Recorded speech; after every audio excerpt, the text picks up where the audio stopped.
হয়তো তোমার যোগ্য ছিলাম না আমি, তবে আমার ভালোবাসা মিথ্যা ছিল না। ভুলটা আমার, নিজের যোগ্যতা না দেখে ভালোবেসে ফেলেছিলাম তোমাকে।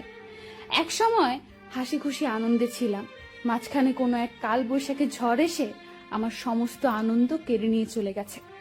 তোমাকে খুব বিরক্ত করি, তাই না? এমন একদিন আসবে যেদিন তোমার সব থাকবে, কিন্তু বিরক্ত করার জন্য এই আমিটাই থাকবো না। আচ্ছা, যেদিন আমি থাকবো না সেদিন কে তোমাকে এত বিরক্ত করবে? সেদিন কার সাথে এত অভিমান করবে তুমি? প্রেম আর ভালোবাসা দুটো ধরনের, একটা হয় আবেগের বশে আর অন্যটা হয় অন্তরের টানে। মায়া এক অদ্ভুত জিনিস, কাছে থাকলে কমে আর দূরে থাকলে বাড়ে। প্রিয় মানুষটির কাছে আপনার দেওয়া ভালোবাসাটাই সবচেয়ে বেশি মূল্যবান। প্রেমের প্রথম দিকে মানুষ জীবন দিতে পারে,